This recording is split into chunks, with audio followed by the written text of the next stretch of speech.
بسم اللہ الرحمن الرحیم۔ الحمد للہ۔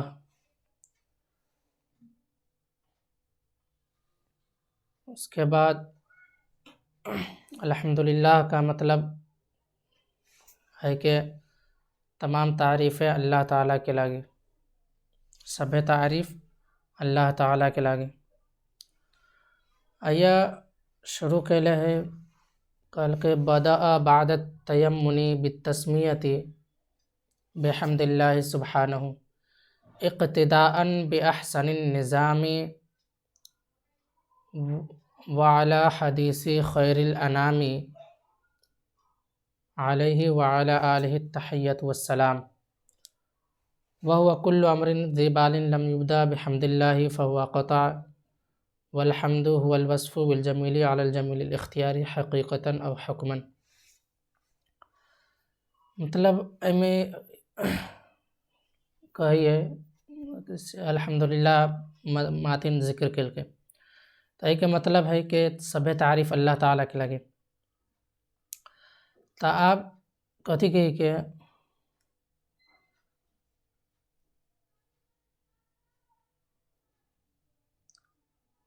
الحمدللہ سے ماتن جو ہے کتاب کے شروع کر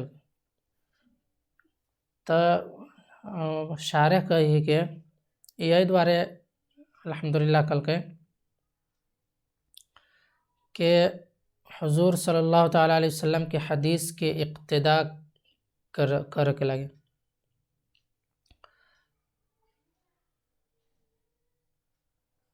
اور حدیث کہتی ہے کل امر ذی بال لم یبدأ بحمد اللہ، ایک روایت میں الحمدللہ ہے کہ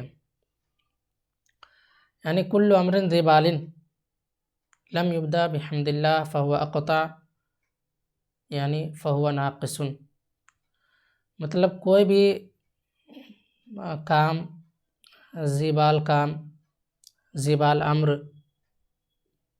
ہر سب ذی بال امر جے کہ اللہ تعالیٰ کے حمد سے شروع نہیں کر کے تو ناقص ہے کہ حمد کی کرا کئی حمد کے سے تعریف کریں والحمد هو الوصف بالجمیل علی الجمیل الاختیاری حقیقتا او حکما۔ حمد وہ وصف ہے والوصف بالجمیل علی الجمیل الاختیاری، وہ وصف جمیل ہے جمیل کے ساتھ جے علی الجمیل الاختیاری جے جمیل اختیاری پر ہے حقیقتا او حکما، حقیقت کے اعتبار سے ہے یا حکم کے اعتبار سے، حقیقت کے اعتبار سے ہے یا حکم کے اعتبار سے، جنا کا صفات الباری تعالی، جنا کہ اللہ تبارک و تعالی کے صفات۔ آپ کہیے کہ الحمدللہ میں جو لام ہے کہ یا الف لام ہے اے میں کون لام ہے تو اے میں لام ہے کہیے واللام فی للجنس او للاستغراق، اے میں جو لام ہے وہ جنس کے لگے یا استغراق کے لگے، اے الحمدللہ میں جو لام ہے وہ جنس کے لگے یا استغراق کے لگے۔ ويحتمل أن يكون للعهد إشارة إلى الحمد المحبوب والمرضي له تعالى المذكور في قوله عليه السلام الحمد لله أضعاف ما حمده جميع خلقه كما يحبه ويرضاه۔ تو یہ احتمال یہ ہے کہ لام جو ہے یہ عہدوں کے لاگے ہو سکے، عہد کے لاگے ہو سکے، یہ بات کی طرف اشارہ کرتے ہوئے اشارتاً الی الحمد المحبوب والمرضی له تعالی، کی طرف اشارہ کرتے ہوئے الی الحمد المحبوب والمرضی له تعالی المذکور فی قوله علیہ السلام الحمد للہ اضعاف ما حمده جميع خلقه كما يحبه ويرضاه، واختار اسمیت الجملة على فعلیتهما لكونها دالة على الثبات والدوام، وقدم الحمد لأنه المناسب للمقام، جواب السؤال هو إن الله يستحق التقديم۔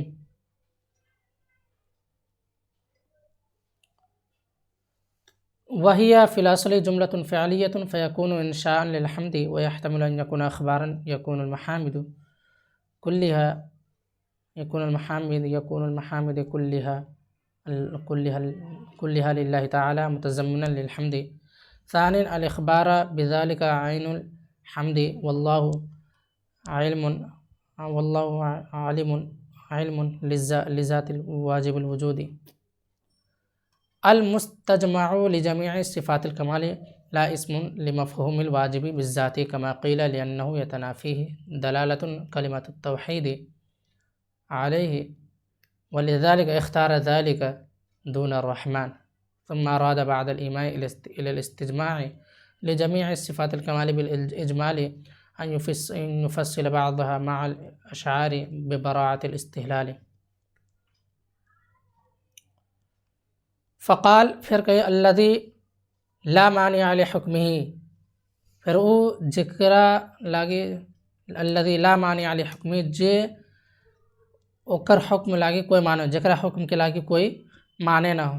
اے مراد کتی ہے مریدن بالمنع معناه اللغوی، ایا منع سے مراد معنی کے لغوی معنی ہے، معنی لغوی معنی ہے.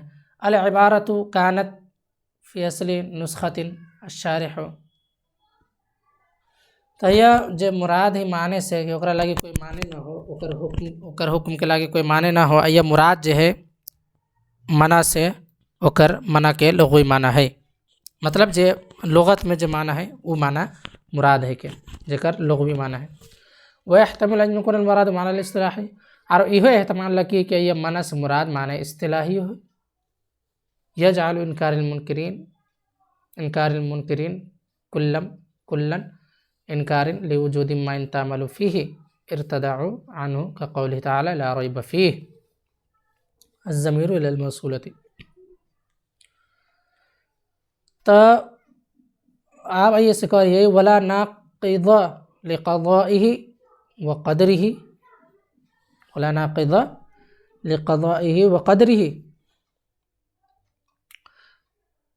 والصلاة على سید انبیائه، اور درود السلام نازل ہوئے، رحمت کاملہ نازل ہوئے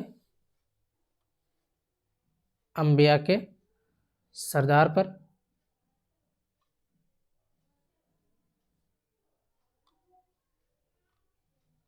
وہ نبینا صلی اللہ تعالی علیہ وسلم ایک گارے میں وہ نبینا صلی اللہ علیہ وسلم، اور وہ ہمار نبی صلی اللہ تعالی علیہ وسلم. اب صلاۃ کے مطلب کیا تھی؟ صلاۃ اگر اللہ تبارک و تعالیٰ کی طرف نسبت کرتے ہوئے بولا جاتی تب کون معنی مراد ہوتے؟ تو کہیں رحمت کاملہ مراد ہوتے. وَإِذَا نُسِبَتْ إِلَى الْمَلَائِكَةِ، یہ شروع سے دیکھو وَالصَّلَاةُ وَهِيَ فِي اللُّغَةِ مطلق العطف، کہیں فَإِذَا نُسِبَتْ إِلَى اللَّهِ تَعَالَى يُرَادُ بِهَا الرَّحْمَةُ الْكَامِلَةُ، جب صلاۃ کی نسبت اللہ تبارک و تعالیٰ کی طرف ہوتے کر جاتے تو اے صلاۃ سے مراد رحمت کاملہ مراد ہوتے. وَإِذَا نُسِبَتْ إِلَى الْمَلَائِكَةِ يُرَادُ بِهَا الْإِسْتِغْفَارُ، اور جب صلاۃ کی نسبت ملائکہ کی طرف کرتے، فرشتہ کی طرف کرتے تو اس صلاۃ سے مراد استغفار ہوتے. وَإِذَا نُسِبَتْ إِلَى الْمُؤْمِنِينَ يُرَادُ بِهَا الدُّعَاءُ، اور جب صلاۃ کی نسبت مومن سب کی طرف کر جاتی تو وہ اس مراد دعا ہوتے. جناب قال وَيُقَالُ يُصَلِّي الْمُؤْمِنُ، مومن دعا کری ہے، يُصَلِّي الْمُؤْمِنُ يُصَلِّي لِلْمُؤْمِنِ، یا مومن کے لئے دعا کر جائے. فمعنی قولہم، تو اکر قول کے معنی ہے اللہم صلی علی محمد عظمہ فی الدنیا بإعلاء ذکرہ وإبقاء شریعتہ وفی الآخرۃ بتشفیعہ فی الامت وتضعیف اجر عملہ. بس.